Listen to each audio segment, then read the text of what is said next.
Bonsoir, bonsoir, bonjour. C'est ED Congo Basango Télévision.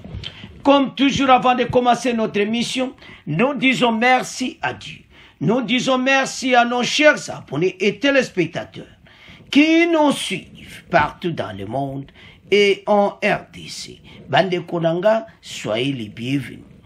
À la une chez téléspectateurs, interview live Bandeko. Il y a Denis Kadima. Bandeko interview passaki dans la CENI, na bureau na bango, et puis bayambaki ba journaliste, il y a radio na biso na Kinshasa. Bandeko makambo boyoka awa esaso. D'abord, à l'obéissir l'élection, il y a des députés et des candidats à députés yaki, tout à peu près 20 000 et puis si 650 en 2018 c'est à 15 000. Alors, vraiment, il y a qui très bien. Et est-ce qu'on a des questions aux oppositions, Fayoulou FCC ma déclaration à Bango, que voilà tu peux participer, mais finalement, engouement, balamote au mona nombre de candidats mati. Alors, bakolo balikambo babarusi likambo et puis ce sont des choses non fondées. Toyena likambo affiché. Martin Fayulu a lozolo bayango mais sans des justifications valables. Fichier yasi a salaki a bengsa OEF bayaki OEF baye et maintenant et comment on a canté un Rwandais échanger. Maintenant ba au single sous organisme sous le col à AEF. Mais AEF Rwandais mutaza kuna. Et puis on so bazo loba contre la CENI. Bazo zanga o balobaka fondement. Ce sont des accusations non fondées. Donc accusations à la CENI bolekinze. Des critiques impossibles. Il a dit même leur a prolongé à mon parti politique et puis à Zoloba 900.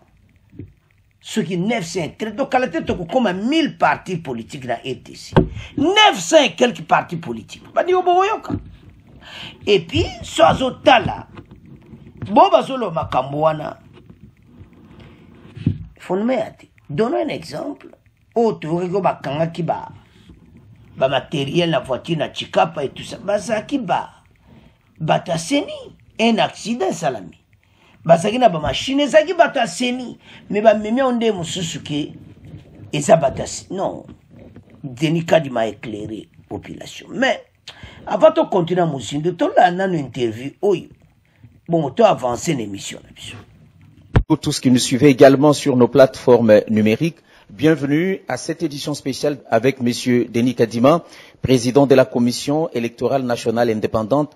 Monsieur le Président, bonjour. Bonjour Pierre. Merci d'avoir accepté de nous recevoir dans votre bureau. Tout le plaisir est pour moi. Je ne suis pas seul pour mener cette interview. Je suis accompagné de ma collègue et consoeur Kelly Nkouté. Kelly, bonjour. Bonjour Pierre Laméji. Bonjour Monsieur le Président. Bonjour Kelly. Nous allons passer un moment ensemble autour du processus électoral. Et Monsieur le Président, la première question, où en sommes-nous aujourd'hui avec le processus électoral? Bon, d'abord, merci pour l'occasion de m'adresser à vos auditeurs. Le processus est à sa phase de réception et de traitement des candidatures concernant la députation nationale. Et il y a 2 jours, nous avons fini de réceptionner les candidatures, mais pour le moment, nous sommes dans la phase de l'ajout, de retrait et de la substitution des dossiers des candidats, le cas échéant. Donc, mais sinon, nous sommes en train d'avancer vers la publication de la liste des candidats qui sera précédée d'abord par l'examen de ces dossiers par la Cour constitutionnelle et finalement il y aura une liste définitive. Donc, pour le moment, la balle est vraiment dans le camp des candidats et la CENI ne fait qu'offrir ces services. Monsieur Kadima, vous avez parlé de la publication de la liste. Elle intervient quand, la liste définitive? Celle-là va intervenir le 10 septembre. Là, c'est la liste définitive. Mais déjà le 9 août, nous aurons la liste provisoire qui sera publiée avant que la Cour constitutionnelle s'en saisisse. Donc, pour très bientôt. Lors de la convocation de l'électorat pour la députation nationale, il n'y avait pas eu d'engouement. La CENI est obligée de prolonger d'une semaine. Est-ce que ça a changé la donne? La donne a beaucoup changé. En fait, il n'y avait pas d'engouement simplement parce que c'est un peu comme l'enrôlement. L'enrôlement des électeurs. Nous n'avions cessé de dire aux gens de venir avant, de ne pas attendre la dernière minute. Mais malgré ça, les gens sont venus en dernier lieu, au lieu de venir un peu plus tôt. C'est la même chose avec les candidats, les partis, leurs mandataires. Ils ont pris beaucoup de temps à venir, mais aujourd'hui, les chiffres sont très élevés. Nous avons dépassé les chiffres de 2018. En 2018, il y avait 15 000 candidats. Aujourd'hui, nous sommes à 20 000 candidats. Donc, il y a eu un grand engouement à la fin. Donc, ça sera à la fin l'une des élections les plus compétitives parce que ça signifie qu'en moyenne, nous avons 40 candidats par circonscription. C'est inédit. C'est inédit. Donc, la participation est massive. Bien entendu, la particularité de cette année, ou bien de ce cycle ici, c'est qu'il y a un seuil de recevabilité. Déposer sa candidature n'est pas suffisante, ce n'est pas assez, parce qu'au-delà de ça, il faut atteindre le seuil de 60%. Cela signifie qu'il faut avoir il faut avoir postulé dans au moins 300 sièges sur les 500 que compte l'Assemblée nationale. Donc ça signifie que parmi les 20 000 dont j'ai parlé ici, il y en a qui pourraient ne pas être retenus si ce seuil-là n'est pas atteint. S'ils n'ont pas respecté la loi en termes de 60%. C'est ça. Alors, Monsieur le Président, vous avez parlé tout à l'heure de cette période des ajouts, substitutions, retraits. Pourriez-vous nous expliquer, ça veut dire quoi? Ça veut dire qu'un regroupement peut apporter de nouveaux candidats ou c'est quoi exactement ajout et retrait et substitution? Ça signifie simplement ceci. Un parti peut avoir soumis un nom, et puis la personne n'est pas intéressée, ou la personne n'est plus disponible, ou peut-être la personne n'a pas pu démissionner, alors ils disent non, on le remplace par quelqu'un d'autre. Okay. Ou bien ils avaient soumis, sur 10 sièges, ils ont soumis 8, et puis ils viennent ajouter. Ils peuvent substituer, ils disent, bon, en fait, on leur donne cette possibilité, mais ça ne concerne que ceux des partis qui avaient déjà déposé des dossiers. À part ceux qui viennent pour la première fois pour déposer. Là, on a déjà clôturé. Ils n'ont pas droit au chapitre. Alors, on a vu pendant cette opération que certains regroupements politiques ou certains candidats avaient des difficultés pour produire la preuve de paiement. Les uns accusent la CENI, les autres accusent les banques. Mais c'est comment exactement on procède pour arriver à payer la caution? Est-ce que ce sont les banques qui sont indiquées par la CENI ou l'opération de preuve de paiement se fait comment exactement? Ce qui se fait, c'est que la DGRAD, parce que c'est elle qui reçoit l'argent, elle émet une note de perception. Et cette note est amenée par le parti ou son mandataire, il l'amène à la banque et effectue le paiement. Après 2-3 jours, il y aura finalement la preuve au niveau de la DGRAD. Mais nous n'allons pas attendre 2-3 jours. Pour nous nous contentons du document émis par la banque. Pour nous, c'est suffisant. Donc, ce n'est pas aussi compliqué que ça, pourvu qu'on s'y prenne à temps. Lors de la convocation de l'électorat pour la députation nationale, il y a des territoires qui n'ont pas été concernés par cette opération. C'est notamment Kwamut, Rutshuru et Massissi. Qu'en est-il des candidats de ces territoires? Bon, pour les candidats, nous sommes prêts. Nous sommes prêts à déployer des équipes pour les enrôler. D'ailleurs, l'enrôlement que nous comptions même commencer à Kwamut allait se faire sur une période de 2 semaines. Parce que nous avons une plus grande maîtrise de l'outil et nous allions déployer une plus grande équipe. Et en 2 semaines, on aurait fini. Mais comme il y a un problème de sécurité, nous attendons que les autorités, la police, l'armée, les ministères concernés, qui nous donnent des assurances qu'on peut y aller. Donc nous sommes prêts, nous attendons seulement qu'il nous soit dit que nous pouvons déployer les gens et que les requérants à l'enrôlement et nous-mêmes, nous serons en sécurité. C'est pour les 3 territoires? C'est pour les 3 territoires. Nous sommes à 5 mois des élections. Si la situation ne s'améliorait pas, vous ferez quoi, vous, la CENI? Écoutez, 5 mois, c'est beaucoup. En 5 mois, si les choses... La situation peut s'améliorer tout comme elle peut se détériorer. Si elle se détériorer, nous allons nous en tenir aux parties prenantes. C'est la classe politique qui va nous dire... enfin, nous allons la consulter avec des propositions.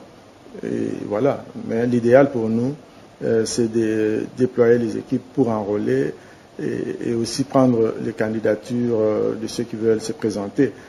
Donc il faut noter seulement que sur le plan technique, c'est quelque chose que nous allons faire très rapidement et très bien. Mais le problème se situe au niveau sécuritaire.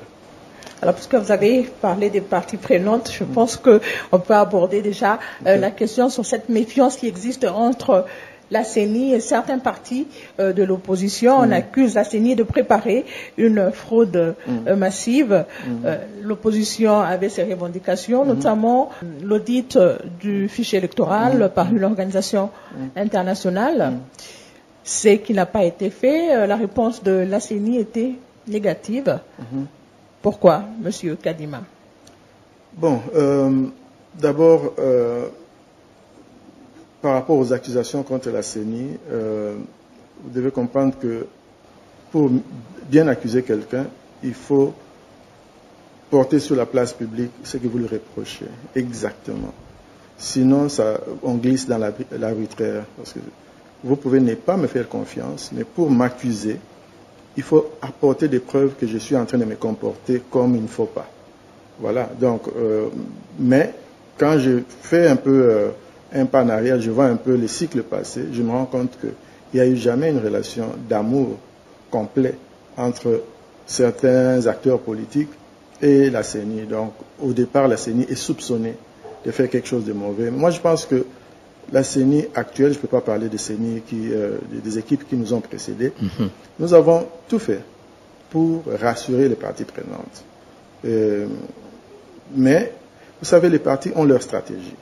Et moi, j'ai l'impression qu'en RDC, l'une des stratégies clés de certains acteurs politiques, c'est discréditer la CENI. Ça fait partie intégrante de leur stratégie. Parce que s'ils ne discréditent pas la CENI, ils n'auront pas d'excuses pour ne pas participer, ils n'auront pas d'excuses pour... peut-être qu'ils ont d'autres problèmes, peut-être qu'ils ont des problèmes financiers, je n'en sais rien. Mais quand on accuse la CENI, sans apporter la preuve, quand vous dites fraude massive, qu'est-ce que vous voulez dire par là? Il y aura une fraude massive. Pour qu'il y ait fraude massive, il faut voir les signes de la fraude. Et les signes, ce n'est pas seulement en ce moment où on est dans les BRTC, ça doit être depuis le début.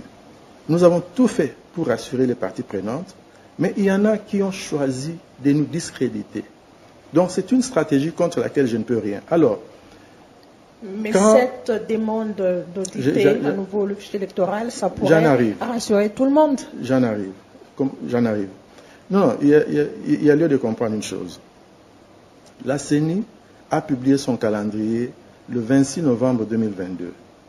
Dans ce calendrier, nous-mêmes, sans qu'il y ait une quelconque pression sur nous, nous avons inclus le besoin d'auditer notre fichier électoral.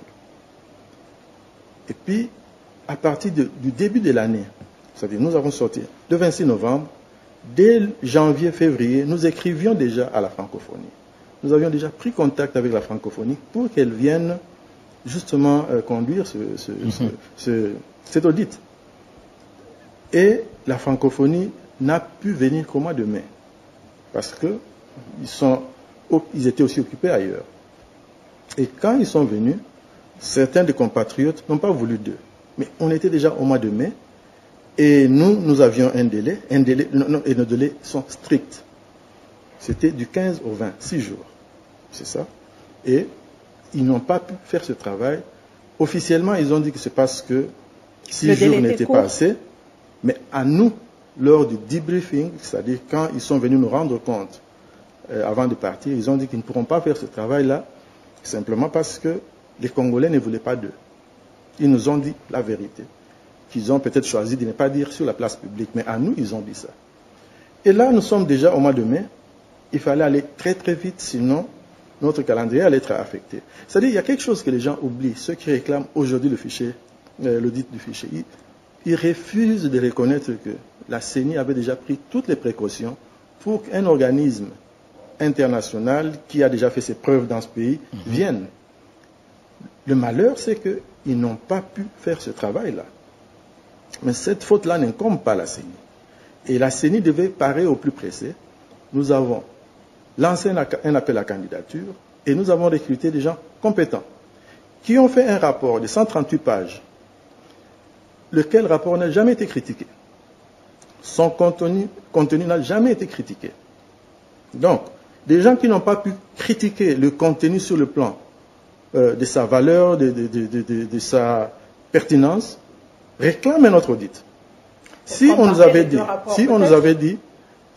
dit que voilà les défaillances du rapport, envisageons autre chose, ça aurait fait du sens.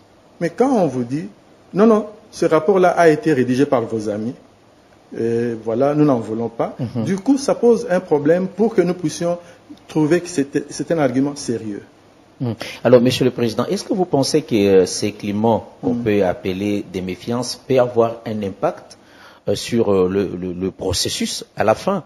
On connaît chaque fois quand il y a ce genre de méfiance, l'impact que ça peut avoir même sur l'acceptation des résultats et même sur la cohabitation en termes de violence après la publication des résultats. Est-ce que vous pensez que cela peut avoir un impact sur la suite du processus? Vous savez, dans un processus électoral, les acteurs choisissent la stratégie à suivre. Si un acteur ou un groupe d'acteurs choisissent de s'opposer à tout ce qui est fait, tout ce que nous, en tant que commission électorale, nous pouvons faire, c'est de continuer à bien faire notre travail. Moi, je ne vais pas trop me soucier de la subjectivité d'un candidat. Si le candidat nous fait un procès d'intention, ça fait partie de sa stratégie. Moi, je ne veux pas aller me perdre dans sa stratégie. Moi, je continue à faire mon travail. Pour vous montrer la bonne foi de l'équipe que je dirige, quand le candidat, bon, même pas candidat, disons le leader politique Martin Fayoulou avait décidé à un certain moment de quitter le processus, cela ne m'a pas arrêté dans mon élan de chercher à rencontrer l'opposition. Il avait déjà arrêté, mais j'ai dit, est-ce qu'on peut se voir? Ils sont venus à 4. Moi, je disais, voilà une occasion de regarder vers le futur ensemble pour qu'on ait un processus beaucoup plus inclusif. Mais déjà dans ma communication, je leur disais, nous devons réfléchir à des solutions raisonnables, réalistes. Mais ils arrivent. Qu'est-ce qui pose comme problème? La recomposition de la Cour constitutionnelle. Je n'en ai pas compétence. La recomposition de la CENI. Ce n'est pas dans mon pouvoir. La réforme de la loi électorale. Ça ne relève pas de moi. Et même l'audit du fichier électoral. Vous savez, l'audit du fichier électoral, au moment où la loi sur la répartition des sièges est fondée sur ce fichier-là, vous me demandez de rentrer et de faire un autre audit. Du coup, vous me demandez, en fait, tout ce qu'ils ont posé comme problème, c'est des choses qui ne relèvent vraiment pas de nous en tant que CENI, parce que la loi était déjà là, et nous étions la veille de l'ouverture de BRTC, lesquelles BRTC, c'est-à-dire les candidatures, sont basées sur cette répartition des sièges. Vous savez, c'est-à-dire, nous pensions que nous allions avancer ensemble, mais on s'est rendu compte que on avait affaire on faisait des propositions dont la finalité n'était que de nous faire reculer. Soit c'est un domaine qui ne relève pas de nous, soit alors c'est un recul qu'on nous demande. Ça ne pouvait pas se faire. Mais est-ce que ce n'était pas pour crédibiliser le processus électoral? Vous crédibilisez le processus, écoutez, il faudrait que les journalistes aussi suivent les choses dans leur chronologie. J'ai passé des mois, nous avons passé plus d'une année où les opposants, certains opposants, rejettent la CENI. Ils ne voulaient pas nous rencontrer. Même pour observer l'enrôlement des électeurs, ils n'ont pas voulu demander l'accréditation. Mais ils publiaient les rapports. Donc, ils ont passé plus d'une année à refuser de nous rencontrer. Si vous ne nous rencontrez pas, comment nous allons nous-mêmes rencontrer vos aspirations? Il ne faut pas toujours penser que parce que quelqu'un parle plus fort, il a raison. Nous nous sommes donné une discipline. Nous ne confrontons pas les acteurs politiques. Vous voulez qu'on crédibilise le processus? Venez à la table, posez vos problèmes. Mais quand les problèmes ne sont pas posés, et à la fin, quand ils choisissent quand même d'accepter mon invitation, ils viennent et ils posent des conditions, ils posent des problèmes qui ne relèvent pas de nous. Mais je vais vous dire une chose, parce que vous parlez de crédibiliser le processus. Certes, Martin Fayoulou et son parti ne font pas partie de ce processus. Mais les 3 autres avec qui ils sont venus font partie du processus. Ils nous contactent en informel, nous leur parlons en informel, et ils ont soumis leur candidature. Ça signifie quoi? Ça signifie peut-être qu'ils ne parlent pas à haute voix pour dire non à la CENI, mais ils sont avec nous. Et moi je pense que ça c'est important. Il ne faut pas seulement penser que quand on attaque la CENI, c'est ça la vérité. On peut attaquer la CENI parce que c'est la cible la plus facile à attaquer, mais en réalité, si vous faites très attention, vous allez voir que cette CENI fait du bon travail, et jusque-là, ceux qui nous attaquent n'ont pas encore produit une preuve pour démontrer que nous posons des actes illégaux ou que nous sommes partiaux. Ça n'a jamais été démontré. Il n'y a que des procès d'intention. Alors, selon certains experts, l'organisation des élections sans l'implication de toutes les parties prenantes risquerait de conduire à des contestations. Qu'est-ce que vous entendez par toutes les parties prenantes? Toute l'opposition, c'est vrai. Vous voulez parler de 916 partis politiques?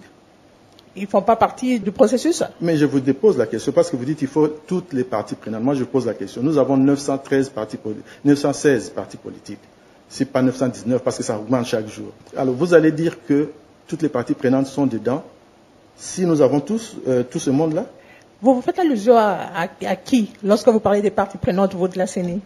Quand nous parlons de parties prenantes, il y en a beaucoup. Il y a les partis politiques, il y a la société civile, il y a toutes les parties qui sont intéressées par ce processus. Justement, je parle de ces parties prenantes, M. Kadima. Vous parlez des 100% ou vous parlez d'un pourcentage raisonnable? Des parties prenantes que vous avez souvent rencontrées lors de vos réunions. Non, vous avez peut-être en tête un nom pour vous, pour que ça soit inclusif. Non, je n'ai pas de nom. Si vous n'avez pas de nom, je parle de parties prenantes de façon générale. Si vous n'avez pas de nom, moi je vous dis ceci.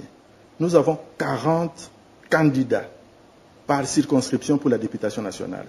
40 candidats en ce moment. Et ce chiffre peut encore augmenter parce que nous continuons à examiner les dossiers parce qu'on fait les rajoutes, on fait tout ça. Donc, quand vous avez 40, nous n'avons jamais atteint ce chiffre-là dans ce pays. Avoir 40 candidats en moyenne par circonscription. Alors, pour moi, c'est un processus inclusif. Vous parlez de l'opposition, moi je vais vous dire ceci. Il y a 2 leaders ou groupes qui y ont contesté, qui ne participent pas. C'est le FCC et les CID, c'est un parti, je pense, et CID.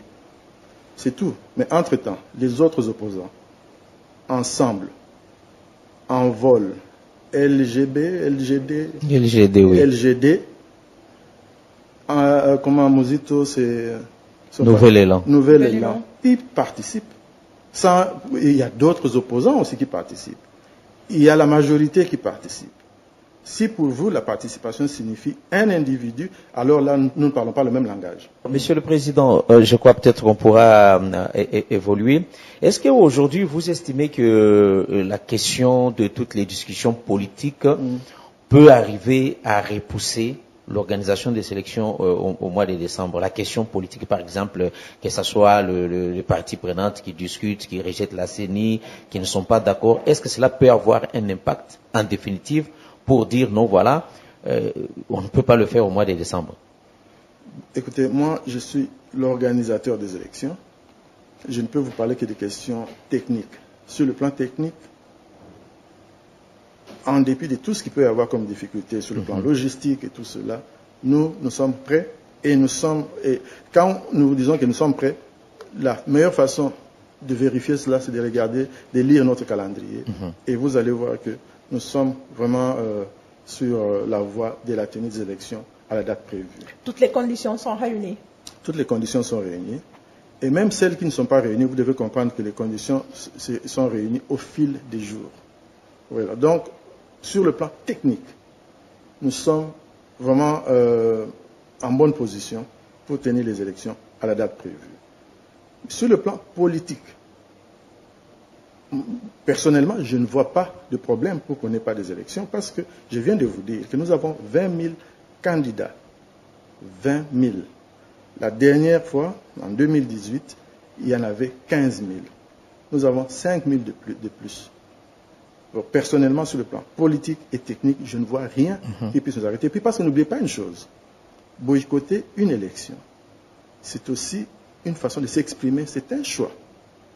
Si, par exemple, le FCC, quand ils ont boycotté, ce n'était pas parce qu'il y avait, au début, il n'y avait pas cette histoire du fichier électoral. Ils avaient déjà refusé de venir, à part, avec comme argument la composition de la Cour constitutionnelle et de la CENI. Évidemment, ils ajoutent des choses au fil des jours. Donc, pour nous, je dois dire que les candidats peuvent choisir de venir. Si nous devons les rassurer, nous le faisons. Parce que nous les rassurons à tout moment. Et je défie encore les candidats, au-delà des rumeurs, au-delà des spéculations, de nous montrer ce que nous n'avons pas fait ou ce que nous avons fait de mal. Vous allez vous rendre compte que nous avons été simplement incapables de répondre aux attentes un peu excessives de certains et surtout les attentes qui ne relèvent pas de notre compétence. Alors, vous aviez, lors je crois que c'était à la convocation de l'électorat pour la députation nationale, évoqué plutôt la question de contraintes sécuritaires et financières. Est-ce que les choses ont-elles pu évoluer? Les choses ont évolué. Nous avons reçu 2 transferts durant ce mois de juillet. Et évidemment, si on continue à cette allure, il ne devrait plus avoir de problème. Les chiffres peuvent être discutés, mais je vous dis d'une façon générale, on a reçu quelque chose. La CENI a besoin de combien d'argent exactement, M. Kadima, pour l'organisation des élections? Je ne savais pas que vous alliez poser cette question, donc je n'ai pas ça en tête. Mais une estimation? Non, je ne vais pas estimer, sinon ça va créer encore de polémiques. Tout ce que je peux vous dire, c'est que le gouvernement a fait sa part. Depuis la semaine passée, nous avons reçu, je crois, 200 millions. Ça nous permet de faire des grandes acquisitions. Et déjà, nous, en ce moment, c'est aussi pour répondre à votre question, sur le plan technique, nous avançons déjà avec la préparation du scrutin. Pendant que les gens se focalisent sur les BRTC, nous sommes en pleine préparation des scrutins. Il n'y a plus d'arriérés?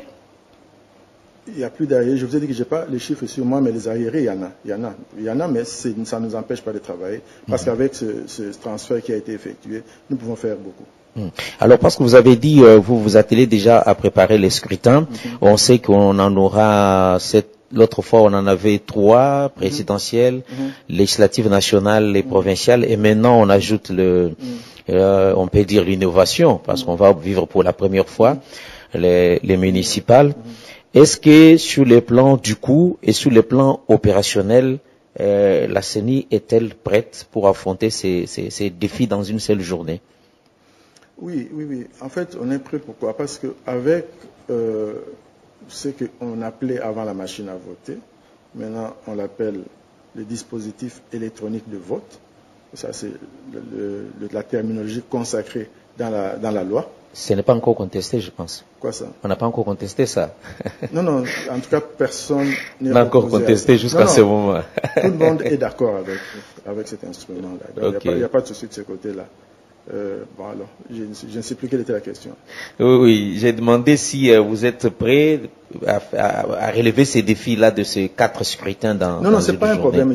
Justement, je disais avec le DEV, donc dispositif électronique de vote, nous n'avons pas imprimé les billets. Et les bulletins. Si on devait imprimer les bulletins, ça aurait été vraiment une très très grosse dépense et un problème logistique additionnel. Ici, c'est à l'écran. Et donc on ajoute un scrutin. En fait, le logiciel a été modifié pour ajouter justement un quatrième scrutin. Voilà. Et d'ailleurs, dans la confiance, il y a cette question des témoins, cette question des résultats. Et les gens souvent, ils se demandent, l'Église catholique a demandé aux électeurs de rester jusqu'à la fin et de voir comment on affiche. Comment sur le plan technique ça va se faire cette fois-ci?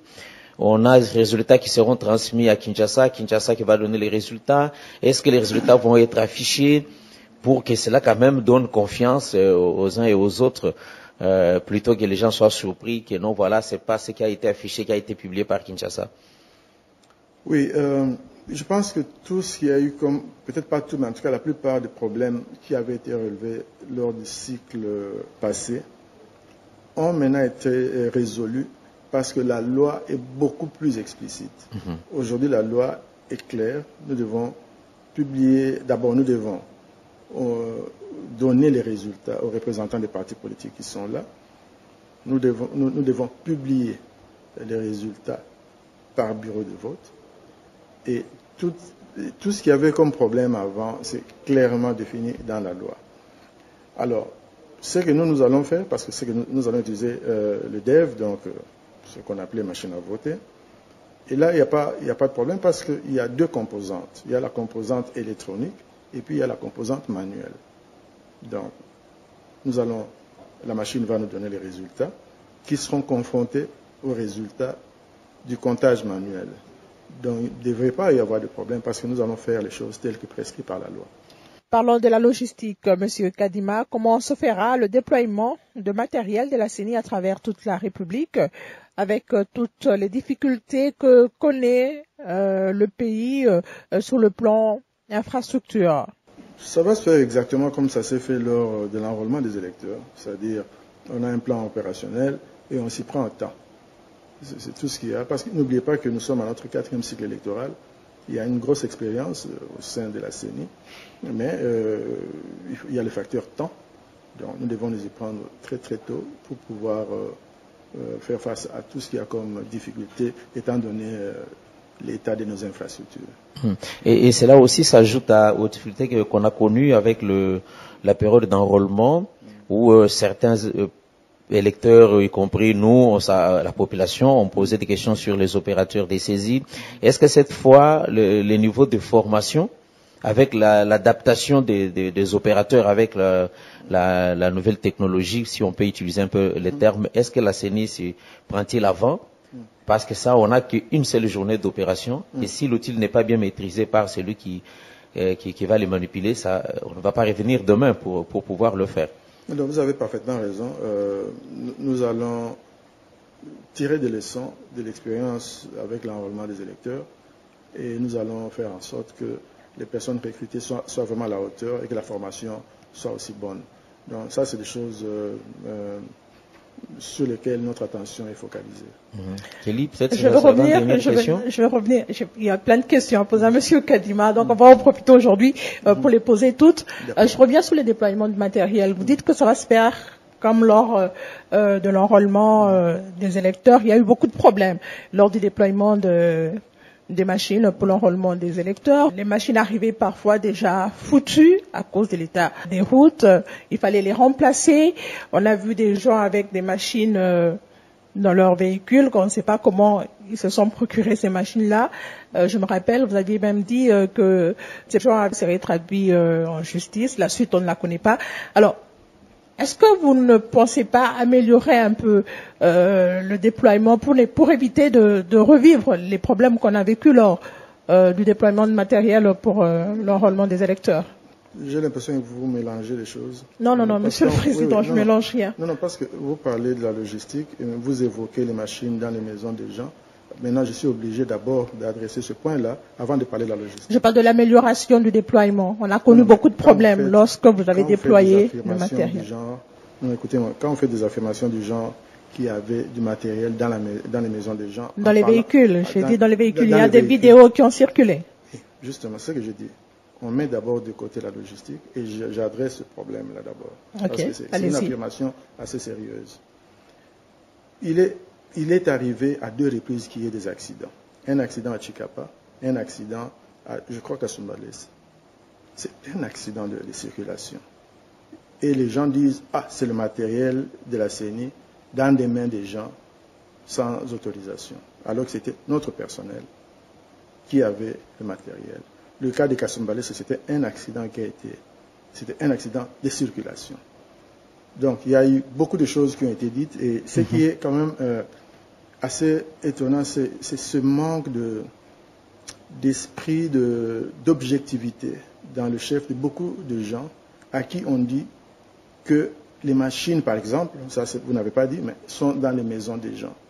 Mais personne n'a jamais pu mettre la main sur ça. C'est resté au niveau des spéculations et c'est resté comme une vérité.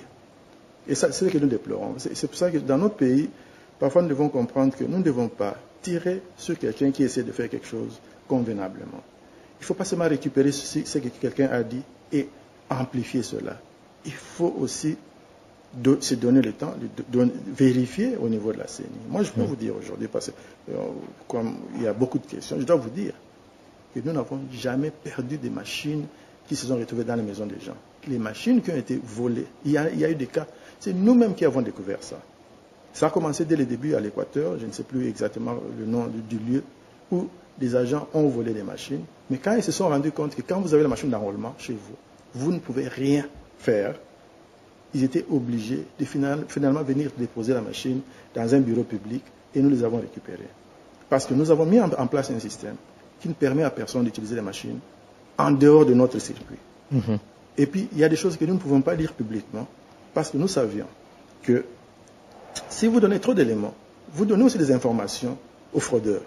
Donc nous ne pouvons pas dire. Alors qu'il y a tout un tas de choses, les empreintes, les autorisations, il y a plein de choses qu'on devait faire. Pour revenir à la logistique, je pense avoir répondu à cette question. La logistique a toujours été un défi dans ce pays, mais la CENI peut être comptée parmi les rares organisations qui ont une très grande capacité en termes de déploiement logistique. Nous avons des plans que nous mettons à jour. Nous avons réduit aussi une partie de nos difficultés. Dans le passé, nous devions transporter une massive quantité de carburant, sans compter les groupes électrogènes. Aujourd'hui, nous utilisons l'énergie solaire. Ça a beaucoup facilité notre tâche. Et donc, il y a quand même des améliorations, il y a des innovations qui font que les choses pourraient être un peu plus simplifiées. Toutefois, les difficultés sont là. Pourvu que nous commençons à temps, il ne devait pas y avoir des problèmes majeurs. Et nous sommes conscients que le vote, c'est pendant un jour. Oui. Nous en sommes très conscients et nous travaillons en fonction de ça. Nous avons annoncé aux auditeurs que vous serez notre invité aujourd'hui, Monsieur Kadima. Ils nous ont envoyé beaucoup de questions. Alors, il y a ce problème des pertes des cartes des lecteurs. Que doivent faire tous ces Congolais qui, aujourd'hui, n'ont plus leurs cartes ou qui l'ont perdu? Qu'est-ce qu'ils doivent faire? Et même celles qui ont perdu, soit des mentions, soit des photos. Oui, nous avons lancé un communiqué hier. Ils doivent se rendre au niveau des antennes. Et évidemment, ceux qui ont perdu la carte doivent obtenir un document de l'OPJ, une déclaration de perte de pièces, et puis venir donner leur identité. On va leur donner une nouvelle carte. Ceux dont les écrits s'effacent doivent aussi se rendre au niveau des antennes avec la carte, parce qu'il y a un numéro pré-imprimé qui va nous permettre de retrouver leur identité et puis de leur émettre une nouvelle carte. Et c'est sans frais, c'est gratuit. Tout ça, c'est gratuit. Oui. Est-ce que cette opération a une durée où ça va être éternellement jusqu'à la tenue des... En tout cas, au fur et à mesure que les gens vont perdre les cartes, ou ils vont perdre les mentions, ils vont venir, ou il y a une période déterminée? Au niveau de la CENI, on se dit tout au moins jusqu'aux élections. Okay. On va le faire. Parce qu'après les élections, nous pensons que le mécanisme que l'ONIP met en place pourrait prendre la relève. Parce qu'on n'aura plus besoin des cartes d'électeurs. Donc, nous le ferons jusqu'à ce qu'il y ait des élections pour que les gens puissent participer. Parce qu'en fait, au départ, c'est vraiment des cartes d'électeurs. Quand bien même elles font aussi office des cartes d'identité. Alors, sur la question opérationnelle, vous avez dit on va remettre les résultats aux partis politiques. On a 40 candidats sur une circonscription. Est-ce que c'est chaque témoin de ces 40 personnes qui va avoir la copie des résultats? parce que cela peut servir aux candidats pour la contestation. Est-ce qu'on a la possibilité de remettre à chaque personne qui sera dans les bureaux de vote? Il y a un maximum, je pense, parce que c'est du carbone, donc on peut arriver à 7 témoins de partis politiques. Mais ceux-là qui n'ont pas, ceux-là peuvent aller au niveau du chef d'antenne, il peut leur livrer les résultats certifiés. Et ça, c'est la loi. Ok. Voilà. Je crois qu'on a fini avec le président de la CENI. Monsieur le Président, estimez-vous qu'il y a quelque chose que vous auriez aimé communiquer à la population à travers cette interview spéciale que nous n'avons pas abordée, que vous pouvez regarder la caméra aussi, parce qu'il y en a qui vont nous regarder sur les plateformes numériques et leur dire? Bon, ce que je peux dire aux auditeurs de Radio Okapi, c'est que la CENI s'est mise au travail et nous faisons ce travail avec intégrité. Nous sommes des compatriotes. Nous sommes venus à la CENI pour laisser aussi nos traces, mais des bonnes traces. Et nous travaillons en fonction de ça. L'une des façons de nous juger, c'est de voir comment nous respectons le calendrier que nous avons publié pour que vous puissiez suivre avec nous le déroulement du processus. Et vous verrez que ce calendrier est respecté et le travail est bien fait. Et j'ajoute, il est fait avec intégrité parce que nous allons faire la volonté de l'électorat. Ça ne sera pas la volonté de Denis Kadima. Donc, le 20 décembre 2023, nous aurons les élections présidentielles, législatives nationales, législatives provinciales et les élections communales. Et malgré tout ce qui peut se raconter, sachez que nous travaillons en fonction de ça. Et comme nous l'avons toujours dit, le glissement ne fait pas partie de notre vocabulaire. Et nous encourageons toutes les parties prenantes à participer à ce processus. Parce que comme nous n'avons cessé de le dire, la CENI ne va pas s'ériger en grand électeur. Nous ne sommes que des organisateurs. Ceux qui vont gagner seront proclamés vainqueurs.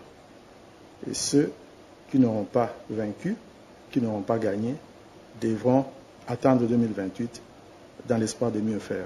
Merci. Il n'y aura pas de nomination. Tout à fait. Merci, Monsieur le Président. Bande Koto Zulimir, na oya ba Martin Fayulu, na oya FCC, na ba déclaration de l'Église catholique, et tout ça, Kadima a levé à sa fière na Moussala Zakosala. Et puis scrutin, oya, babakisi oya local municipal, pour la première fois, RDC tout ça, élection wana. Ah, mboka na biso. Non, bandeko, pesa ko avancer na direction ya kitoko. Gouvernement auto pese 200 millions. Bolandi wana. Donc, abi musale ke na élection ko za nango sans problème. Batune question na bo wana bazolo ba konta lui batu wana bazata na fondement mote non fondé. Muso tuni bango prévenir na makambo ozoloba. Bakoyela yo ata prevete. Me babana monga koloba oyo wana. Ah, EDC. Bandiko tozana problème sérieux na mboka na biso. Soko zotala pays na biso. Ermo yokina mawa parce que batu bazoloba oyo wana. Affaire ni ta chika pano ki ndena yoki vérité yoki bangsinga parce que batu bazai koloba ki ba machine bakangango na mokata bakar et puis na bandako batu, mais ce sont des mensonges. Lelo batu yoki Denis Kadima interview na yi mokileza ya koningala bande ko bo partager interview parce que makambo za minene awa ba mensonge nyo subimi dossier FCC dossier Martin Fayulu ba déclaration na bango et ça non fondé bande ko batambola nde bozo mena photo wana baso kene ba réunion et pas mindele oyo union européenne ko kene ko tonga Kadima mais pas jouer le konini alors asa interroger na kelin kutende piro et la menji ba question ba tuni bango en tout cas ko sentir clairement était voilà l'invité Denis Kadima. À l'opinion sur l'élection, Congolais nyonso. eza parti ya expresa Kabila bapesa ba déclaration na bon mais so tal na comité aseni bato ya FCC expresa Kabila baza kuna adjoint ya Denis Kalaza muta FCC ese toko comprendre ba déclaration eza no fondé okoyoka kuna baye bato ya FCC bazosa ba déclaration ba LGDO tout ba poser bapesi ba candidat na ba. Martin Fayulu a un problème aussi. Il est à l'église catholique. L'église catholique va dire Martin Fayulu na libulu. Parti ne ko panzana. Ceux qui va député ne pelé va continuer l'Assemblée nationale. Ah, comment on a problème? L'église catholique bango kuna bazate, bango va pelé si moto, ba benana bango. Mais Martin Fayulu zo monate. Et puis Denis Kadima lui bango sur la déclaration na moza finance. Mais il faut pas à la claire. Net Martin Fayulu balobi sa finance muteza un problème pas Martin Fayulu mais azolo bayango te azokama na fichier électoral non totika mais ba sango pe ba meka pe na ko changer ba luka ba tonga église tonga que église panzakati église catholique bon Katumbi a Tchétchéné Makele, papa Katumbi a sopi ba député bandeko. Sur 20 000 wana to député à Katumbi so baza combien? Et Zaya Koinda et si e yindi bandeko. Alors, bandeko, bo partager mission. Merci à de bolandi interview à Kadima. Bo partager. Bo continuer ko s'abonner na chaîne bo partager bo sabandeko awa to yaka mina ba débat makama mineno ya milai ona na émission ya Congo News 24 moi pena to tiango esati donc to komo tika ngona bino bo continuer ko s'abonner bo partager. Au revoir, à la prochaine.